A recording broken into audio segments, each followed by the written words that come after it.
The leaves are falling and the jack-o'-lanterns are lit. Winter will soon be here, but not before we face our fears, embrace the darkness, and ponder the oddities of the world. Welcome to the Halloween episode of Strange by Nature. We are Kirk Mona, Victoria Thompson, and Rachel Gimza. Armed with decades of experience, we are pleased to bring you all that is weird and wonderful about the natural world.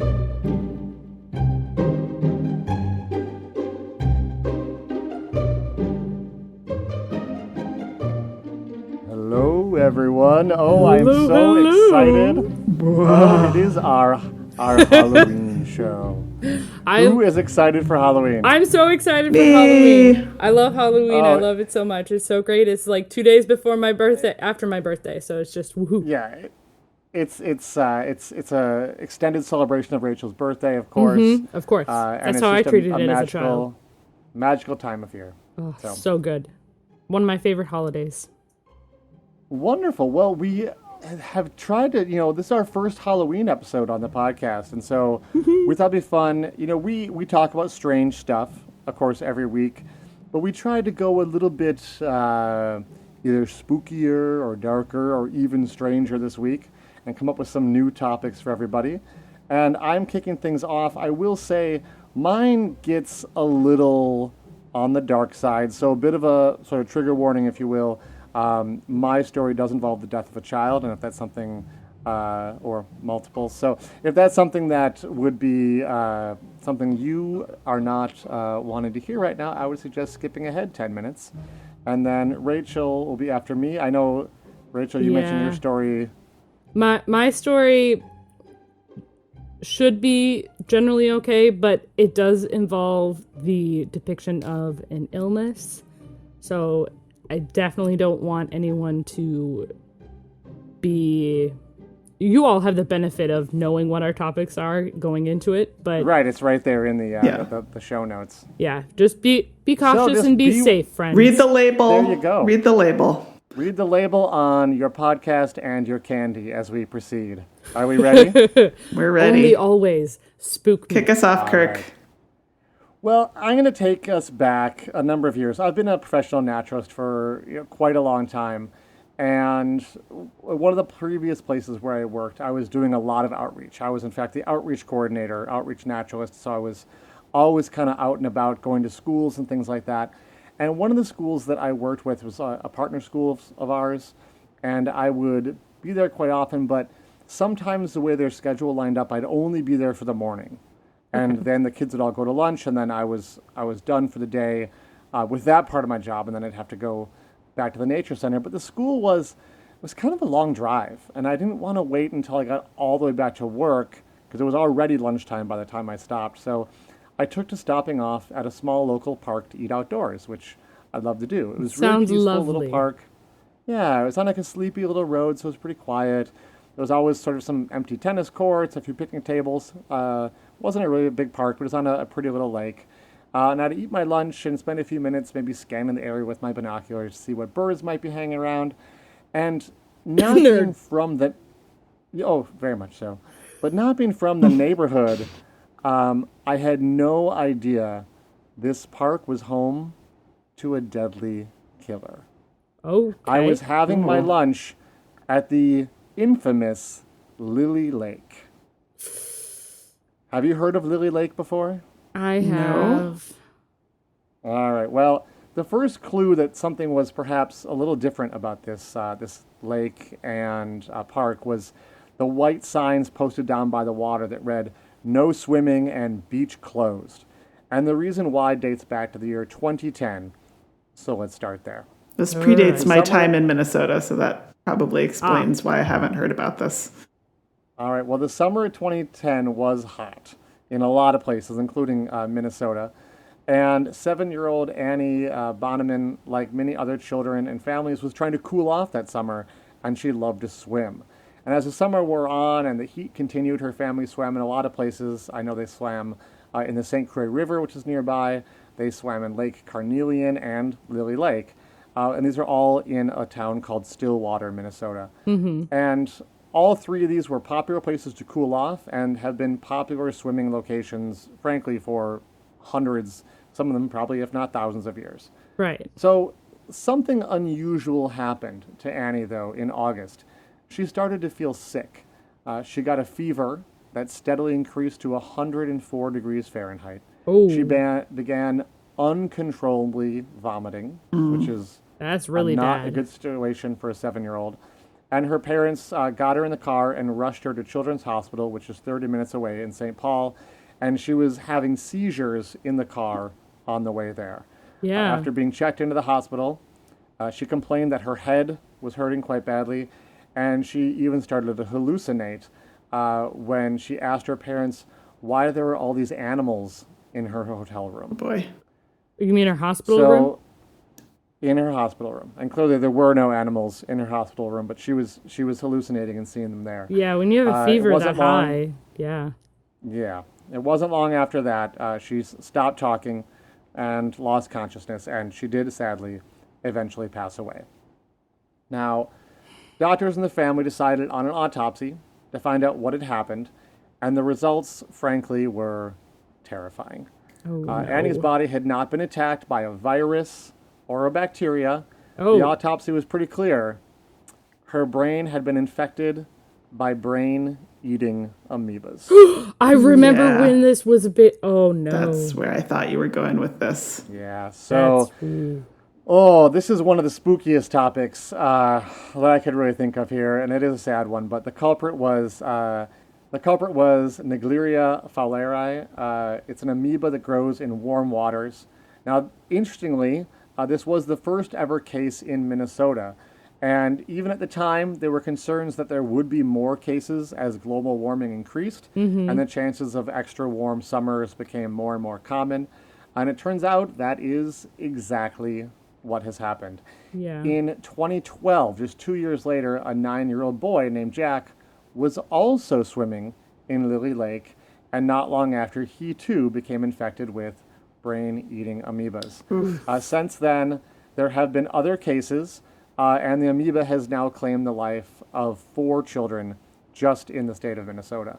And this is usually something that we think of happening in more southern climates where water is generally warmer. Even in the summer in Minnesota, lakes are a place to cool off. They're pretty cool. So what happens is infection occurs when people get water up their nose. And we don't often think about it, but there are massive numbers of nerves connecting the inside of our noses directly to our brain. And we need those connections to help process olfactory information about our environment. But the amoeba are able to use those nerves as gateways directly into our brains. The symptoms I described for Annie are fairly typical. There may initially be some loss of smell, followed by high fever, vomiting, seizures, hallucinations, and death within days. The amoeba and the according disease were discovered back in the 1960s, and there's been, it's hard to get an exact number, but somewhere around 130 people that are known to have been infected with this in the United States. Initially, there was reports of only one person ever having survived. That's changed a bit more recently. There are now 4 people who have known to have gotten these brain amoebas and survived. Now, most of these cases, incidentally, which is kind of interesting, have been from swimming. However, there have been cases of people getting brain-eating amoebas by using neti pots. Are you familiar with what a neti pot is? Yep. I am. Yeah. Either of you ever used a neti pot? Yes, No. I have. You have. All right. So for those of you who don't know, they're essentially like a little teapot with a spout on it that you stick in your nose, and then you pour water in one nostril and let it drain out the other. I think is how it most typically is done. Saline, yeah, because it has to be. Yeah, that's saline water, yes. Yeah. Just plain water up the nose burns very badly. It has to be the same concentration of salts as is in your body fluids. Exactly, yeah. So it should be a saline solution.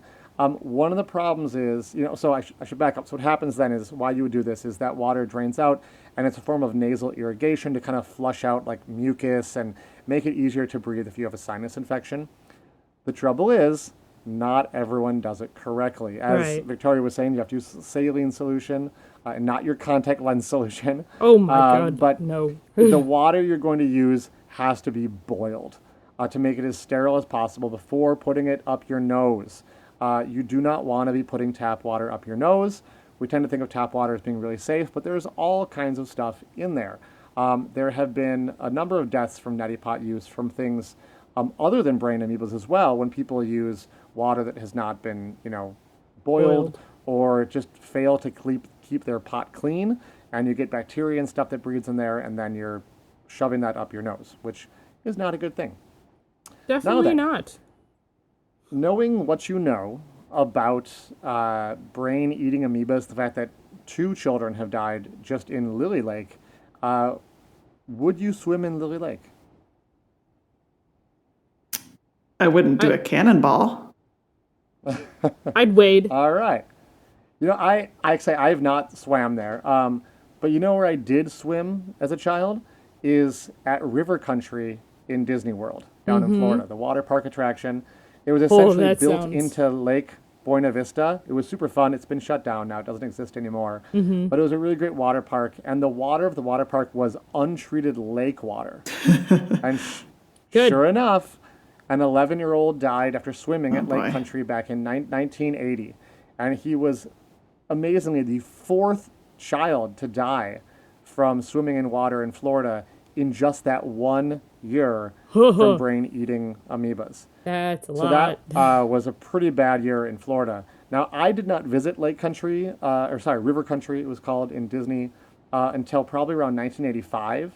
And millions of people had swam there since 1980 with no problems. And it was open for 21 years after the incident with no further problems. Yeah. So, it is a pretty rare thing. Some people I've heard do still swim in Lily Lake in the city of Stillwater, although the city did permanently close the beach, probably mostly out of fear of liability. They were actually sued after the second child died. And the truth is that while brain-eating amoebas are deadly and very scary, the chance of getting infected is extremely rare. And so it all comes down to risk assessment from a disease standpoint. There's things we do every day that are far, far riskier than swimming in water that has this amoeba in it. It's actually quite common. It can be found in a lot of different waterways or in lakes and ponds and things. Anytime you have relatively shallow bodies of water that can get warm, the warmer it gets, the more they multiply. But I did find out that Lily Lake is 44 feet deep at its deepest, so not like that's pretty. It wasn't just a shallow deep. little tiny pond. Yeah.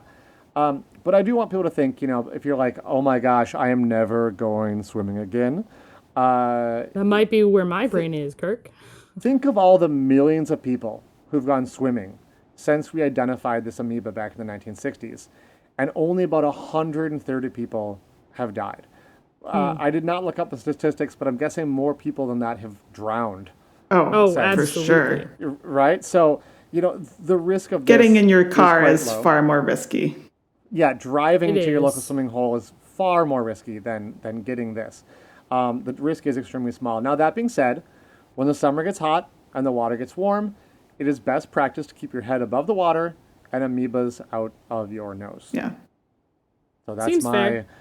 sort of spooky story for Halloween. Well, thank you, Kirk. Exactly. I do luckily, remember when it's it not. went down. It's going to be for most people, our listeners. If you're listening to this when it's fresh, and if you're in the northern hemisphere, it's not a great time to go swimming much outside. Anyways, it's getting colder in a lot of places, but don't worry, summer will come back. Is that a threat? Up next, we have Rachel, who's got a spooky story for us.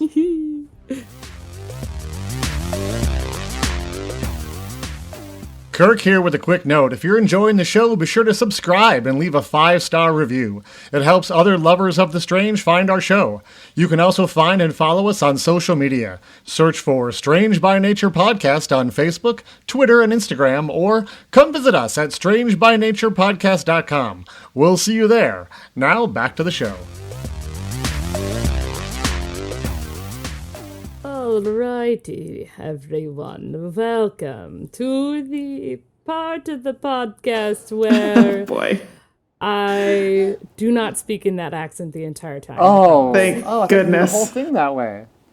No one would understand what I was saying at all. But it does give us a little... no, I can Yeah, understand fine. what you're saying. I just might reach across the screen and slap you. But it does lead into my topic fairly decently. Okay. I'm going to start us off with a phenomenon known as the uncanny valley effect. Oh my. All right. I'm very familiar. Go for it. All right, so this is just the start. We're not gonna Okay. actually. It's This not is the not whole my topic. Yeah. Okay. So generally speaking, the uncanny valley effect is where it happens a lot when it comes to like AI or robotics or things of that nature. It's like computer generated graphics a lot too. yeah, Yes. absolutely. Like a few years ago, there was a lot of flack. Welcome. I am a millennial. I did not see this movie, but people were really unnerved by Renesmee and Twilight Breaking Dawn. The baby looked unsettling, and that's part of the uncanny valley I effect. could not tell you. I think it was just the name, honestly. Honestly, Renesmee. it should have. Yeah, I didn't So see can the you movie, describe for people but- what this is though? Like what Yes. what makes it unsettling? So generally, it's an effect in your brain that is happening actually, where it's something that looks human, and it might act mostly human, but it isn't human. You know it's not human. Right. It's basically where you have something that looks like human, but maybe its smile's too big. Or maybe its moves are too smooth. My understanding yes, is it's like where there's a computer generated image of a human that is quite realistic, but not completely realistic. So there are just enough Quite subtle differences that something is off and it makes you anxious to look at it. Yeah. Yeah, and even the closer it comes to being correct, like the creepier it is. Right. Exactly. If you have some sort of monster that's just really out there, you're like, okay, whatever. Or But if you it's like you can't put your finger on it, but something's wrong. Right. Or if you Like, think it about just- it's traditional very creepy. animation of human figures, like it's a cartoon, it's not supposed to look exactly like a human. Right. So it's not creepy. But if it's supposed to look exactly like a human, but it doesn't quite, It unsettles you. yeah. I can one up you here for all the nerds out there. Sophia? Princess Leia at the end of Rogue One. Oh yeah. Really? The reason it looked wrong is she fell into the uncanny valley, where you're like, it looks like her, but something is wrong, and because it's computer animated, and you couldn't probably, unless you were a professional animator looking at it, you probably couldn't put your finger on why it didn't look right, but you knew something was wrong, and it just made it. You're like, oh, that something's off, and it's creepy. Right. That is not And Carrie Fisher. No. Yeah. And it's just, scientists have been looking into it, and there's actually some really interesting research happening about what happens in the brain when humans are confronted with this. But I wanted to, Okay. There's been a lot of debate about what causes this effect. Why do we have this ingrained? It's a pretty more or less universal effect across humans as a species. We all get this feeling. And generally speaking, humans as a species, when you have an effect like that, it means something maybe in our past, or we evolved to have the uncanny valley effect when Right. because there was a predator or some sort of threat that put pressure on us being able to recognize that's not right. Right. It's a survival thing. Exactly. And there's a lot of thought behind it, including like people with physical disabilities, or the point in the past where it wasn't just Homo sapiens on the earth. There was many iterations of Homo sapiens, including Homo neanderthalis, as well as several others that I don't remember all the names of. Where Sure. There's closely related species where you're like, well, that looks kind of like my species, but something's off. Exactly. But the thing is about those particular debates that I don't really appreciate is that there has been historical evidence of humans interacting with those species even interbreeding with absolutely. Neanderthals, as well as like when it came or caring with two, as well as caring for people with physical or mental disabilities as part of their tribe. They didn't leave them behind. They kept them alive as well. They were part of the community. So I want us to. I'm going to be real here. This idea came to me in the form of a Tumblr post, but I've done more research into it. Okay. And you want to know what's scarier that would cause an uncanny valley effect? Okay. Is what would cause us to have that in our evolutionary history, you mean? If it wasn't Neanderthals? If it wasn't Neanderthals. Neanderthals, yes. Ooh. Like, I don't want to say aliens. I doubt that's where you're going. Maybe a friend of yours got bit by something on a hunt, and they start to twitch and sway. What? Maybe What, they are you start. talking about werewolves? No, but the might have Vampires? No. Maybe they start to trip over nothing. They fall out of like trees or anything like that. They're like epilepsy? Their balance is completely out. Okay. Rabies. They don't seem to be bothered when they fall. Your friend I don't know also where you're going with this. doesn't seem to want to eat or drink either. Just seems to be in a ton of pain. And overall, just so something's wrong with something my is friend. wrong with your friend, and it's happening over the course of a longer period of time, and something just isn't right. This is like They're going for a walk Parkinson's into the disease? uncanny valley. Yeah, so they're going through the walk in the uncanny valley, and it's scary because like your friend, is human, but they smile just a little too wide, or stare you down when they shouldn't. And Kirk, you already guessed it. Rabies. Rabies. Oh my gosh. Rabies is terrifying. So scary.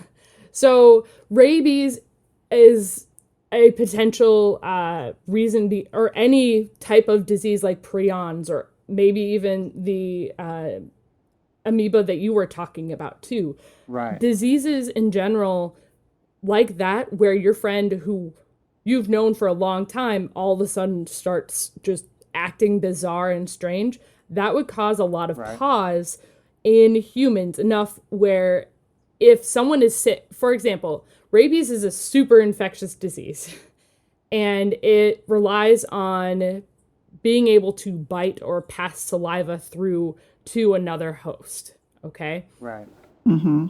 If there are diseases and your friend gets sick, and you're not sure what's wrong with them in that way, it can cause an uncanny valley effect. So I'm going to talk a little bit more about there are some ways where it causes it has a little more credence, but I really just wanted to talk about rabies, and it does have some thought process when it comes to, it does have the evidence that I found, it has some connection with the uncanny valley effect and how that would be evolutionary pressured into us. Let's talk about chewing on human flesh. Let's go. Let's talk about rabies. So rabies is a viral disease. What it does, and it's only in mammals. Generally speaking, it causes inflammation of the brain in the mammal itself. Okay. How you get it is a rabies infected animal. And rabies itself is actually caused by a family of lyssaviruses. And if you are bitten or scratched by an animal that has this virus in its body, it will transfer over to you. Saliva will also transmit rabies if it comes in contact with eyes, mouth, or nose. Generally speaking, dogs are the most common animal involved with rabies. I know a lot of people talk about bats. It's not bats. It's Worldwide, dogs. it's dogs, but in certain areas of North America, bats are the most can be common bats. ones that transmit it, right? That it's Yeah. very well. It's very rapidly fatal in bats. So Yes. like, dogs can walk around for a while with rabies, where when bats get it, it's fatal pretty fast. Okay. And rodents are actually very rarely infected with rabies, which I actually learned somewhat recently because someone brought in a squirrel to work and it acted really bizarre. It was tilting to the side and just it started spinning around in circles. In circles, yeah, that's very common. And I was very much like, that might be rabies. And it wasn't. We brought it to the wildlife rehab center and they were really optimistic and no, it's not rabies. I'm like, oh, okay, cool. Now, the term rabies comes from the Latin term rabies, meaning madness or to rage, as well. And generally what happens is after that scratch or bite, the period between when you get infected and when the first symptoms happen is generally 1 to 3 months when it's in humans, but it can be as short as 4 days to as long as 6 years, depending on the location. 6 years. 6 I did years. not know that. Depending on the location or how bad that wound was and the amount of virus that was actually introduced into the body. It travels up the peripheral nerves, doesn't it? Yes. Yeah. So initial symptoms are super non-specific. Generally, you'll have like a fever or a headache because, like I said, it's inflammation of your brain. So the first thing that your brain is going to try to do is fight off that virus. So what will happen is you'll get that fever and the pressure will give you that headache. The fever is your body trying to fight it off. As it progresses and causes more inflammation of the brain and the meninges, which are those nerves that Victoria was talking about, symptoms can include slight or partial paralysis, anxiety, insomnia, confusion. You can become agitated very easily. You're going to have abnormal behavior. Maybe you're doing things that you would never do otherwise. You might be super paranoid. You're going to be scared. You're having hallucinations. And one of the most common ones is a fear of water. Because if you start drinking water, you're actually diluting the virus and getting to go down into your stomach acids and things. So that way it actually like builds up. So you get bit by something. You become rabid. You become afraid of water. You become afraid of water.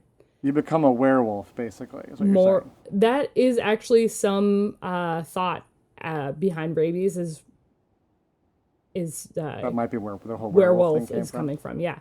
So we're getting a two. What a great Halloween tie-in. Yeah. Just a real quick correction. Meninges is actually the covering of the brain and spinal cord, not peripheral nerves. But Thank you, Victoria. Sure, no problem. I said it, and I'm like, appreciate you. But generally, what is happening too when you have that fear of water, this is much later stage of the infection. Right. You actually have a difficult time swallowing, and you actually get a panic. You actually are afraid of any sort of liquid. And this is throughout any mammal. It's not just humans. You will see it with dogs. You'll see it with raccoons. Those are some of the more common ones that I know of that would have rabies. Whales. What? Okay, they're mammals. They Can you are, imagine but if a whale got rabies? they're in water though.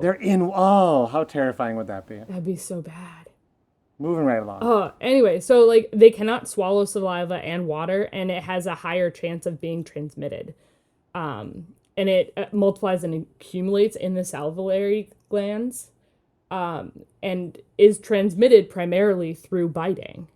So if you drink water and things, like I said, it will dilute that concentration. You can So also, Rachel, oh, go ahead. Yes. Sorry, go ahead. Never mind. you can also end up with paralytic form of rabies, which is muscle weakness, loss of sensation, and paralysis. But that particular type of rabies actually doesn't cause a fear of water. So there are different types of rabies as well, which is crazy. What's your question, Victoria? Just how fatal is rabies?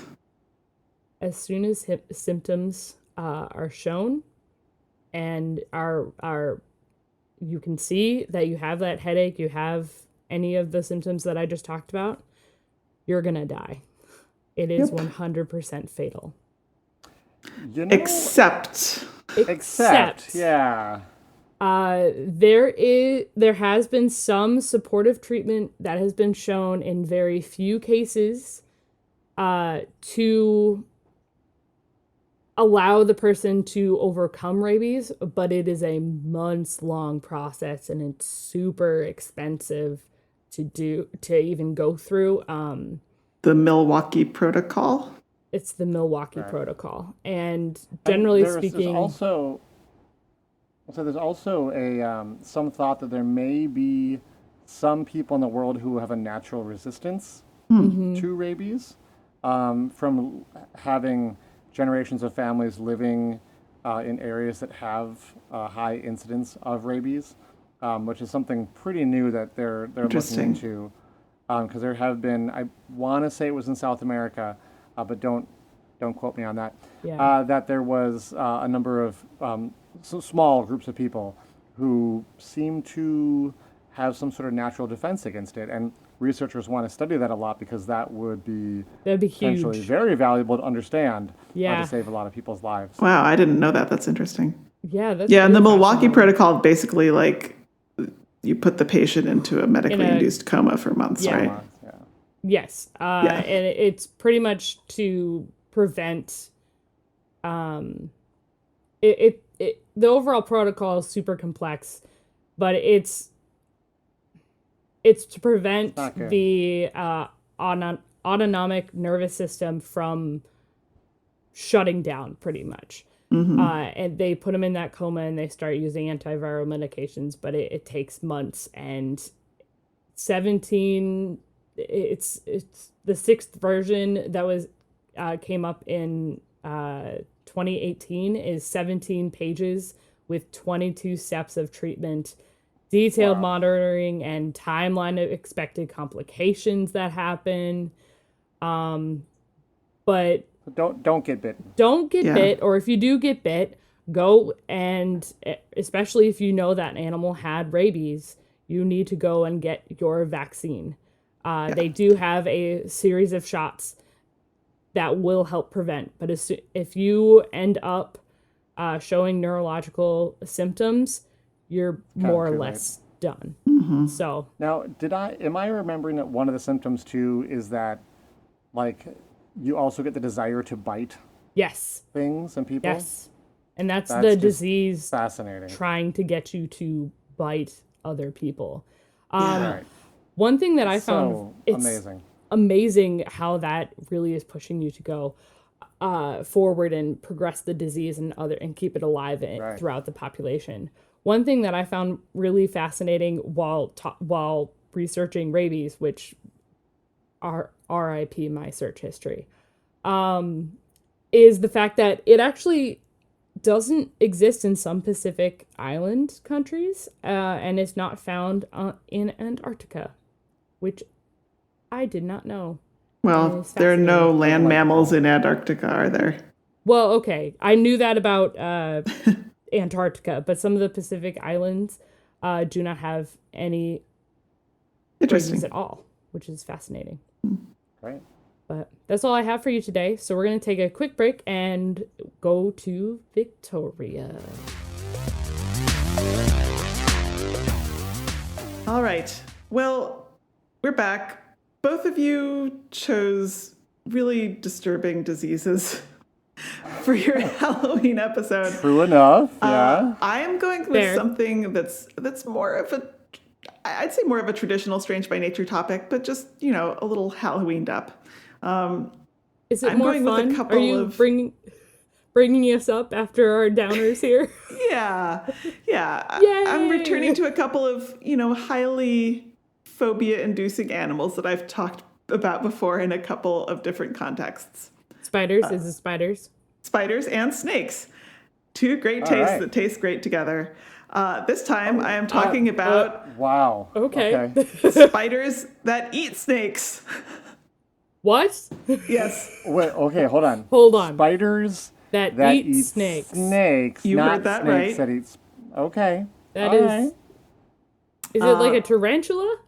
This was surprising to me too, but apparently it is not uncommon. You know, my first thought when I heard about this was the average snake is a lot bigger than the average spider. How does this Correct. work? That's where my brain is. Yes. Yeah. You know, I knew about spiders that can catch small fish, maybe frogs, but somehow snakes seem not only bigger, but how to put this, more thrashy. Just A little. Right, yeah. A little harder to catch. I don't picture them, like, say, getting caught in a web or something like that. yeah. Well, also, you're like, Also they're so much famously, longer and Don't it's harder fly, except for the flying snakes you talked about Right. in a previous episode. So if it's those snakes that are flying through the air off the tree and getting caught in a massive web, I'm excited to hear about it. That'd be. well, That'd be stay interesting. tuned. What? Okay. So, according to an article in the Journal of Arachnology that was published in May, there are more than 40 species of spiders from 11 families that have been observed to catch and eat snakes. So this is That definitely is possible. a lot more. That's a lot more spiders than I was Not just ready. the one or two, yeah. As a side note, I love this study. So the methodology was basically to scour the internet for pictures of spiders catching and eating snakes. I love 1/3 of that. their- 1/3 of their examples were from the scientific literature and 2/3 were from social media. But Yes. there are some truly amazing photos. So if you have the stomach for it, I really urge you to check out this paper. It's called Spiders, parentheses, Arachnida araniae, Feeding on Snakes, parentheses, Reptilia squamata. And it's by Martin. Can we get this on TikTok, or where do we find the paper? Oh my. It's in the Journal of Arachnology. It's a full text is available for free. Oh, I thought that was like a Yay. TikTok channel or something. No, they haven't quite gone that far. The authors are Martin Niffler and J. Whitford Gibbons. So they analyzed all these pictures, and 60% of the encounters involved the Theridaidae. I had to look up how to pronounce that one. Which Latin, is everyone. what? So that's I don't know. I don't even know if that's the snake or that's the spider. That's the spider. I'm hoping This it's is a spider. Okay. It's a spider family. It includes the black widow spiders. Of course Oh, it does. okay. So in fact, 4 North American species of widow spider are some of the major heavy hitters when it comes to snake catching. They build these really strong, they call them tangle webs, so not like the typical spider web shape, but just a tangle. And they have these they're not vertical... an orb. Yeah, not an orb. They have these kind of vertical bars that go down to the ground from the main part of the web, so the snake can actually get stuck even if it's going along the ground. Huh. Okay. But then they actually will hoist the snake up to the main part of the web, which can be up to 120 centimeters off the ground. That's around 4 feet. They're folks. hoisting No. snake. Not okay. All right. What? Okay. I gotta know. I gotta ask. I'm sure you're gonna talk about this, but what size snake are we talking? We're Yeah, are getting these there, small Kirk. snakes? We're Okay. getting there. Okay. First, I'm going to talk about other kinds of Anacondas. spiders. Okay. So the next most common group of snake catching spiders was tarantulas. Okay, not a big surprise. They're All right. the They're biggest large. and strongest They spiders. catch birds. Yeah, and they don't build webs. They actively hunt. Mm-hmm. So you can kind of maybe see that. So the third badassest group of spiders were large orb weavers.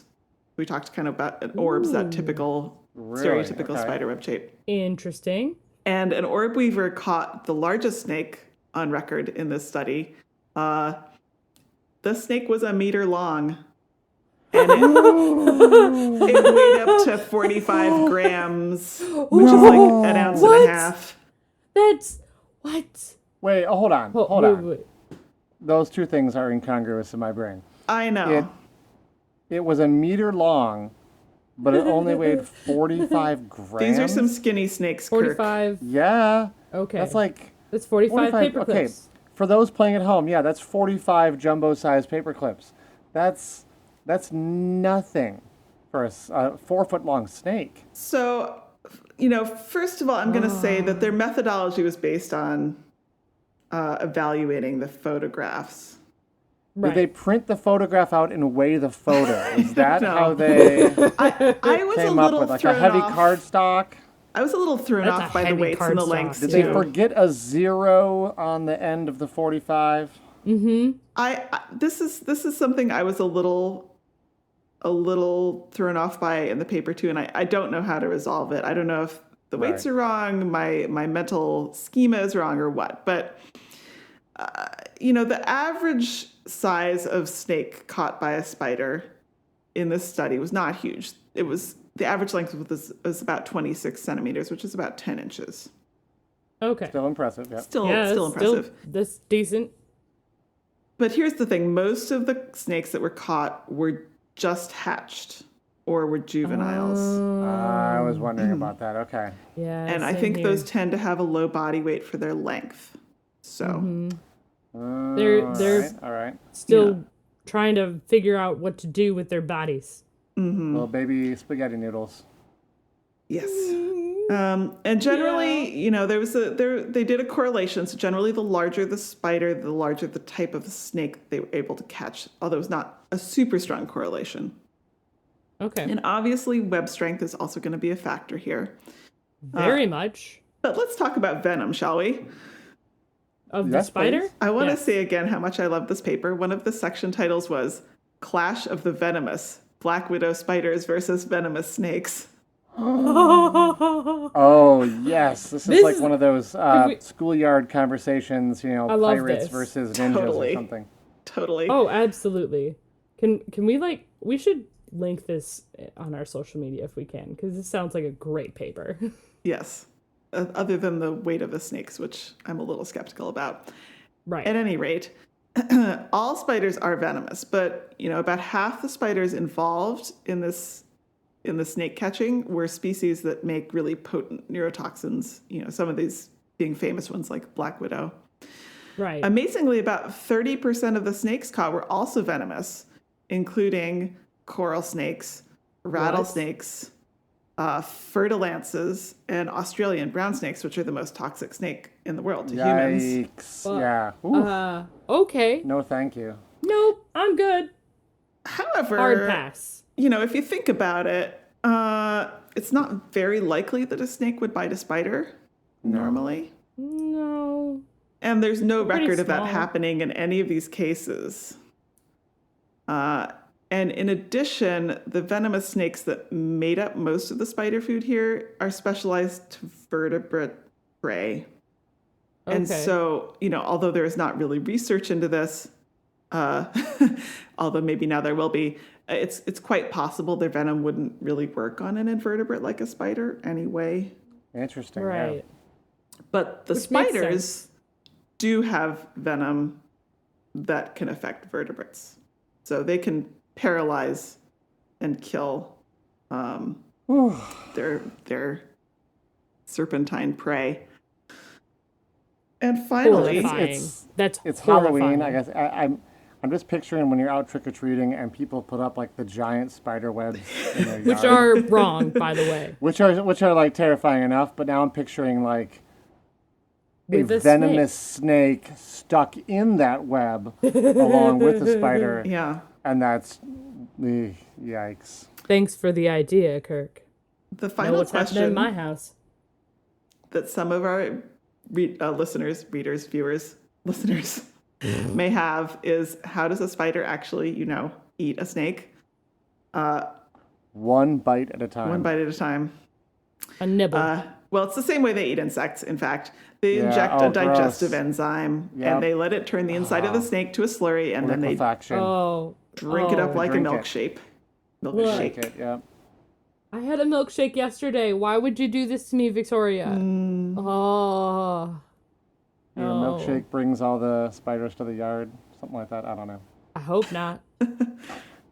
And that's what I have today, and that is the end of our Halloween episode. Horrifying. Oh my gosh. Thank you, everyone, Victoria. for bringing these amazing spooky stories on this All Hallows Eve. Thank you, everyone, for listening, too. And if you have some ideas for next year's show, something spooky you want to hear, be sure to let us know on the social media or at our email address. In the Talk meantime, to you everyone, next have week. a safe and spooky Halloween. Enjoy your candy. Thanks, everyone, for listening to today's show. Be sure to subscribe. New episodes drop every Wednesday, and we love sharing this strange world with all of our listeners. If you would be so kind as to leave us a 5-star review, that would be great. It lets other lovers of the strange discover the show. You can reach out to us on social media by searching for Strange by Nature Podcast on Twitter, Facebook, and Instagram. You can send us an email as well. Our address is contact@strangebynaturepodcast.com. If you want more information about the show, you can also check out our website, which is strangebynaturepodcast.com.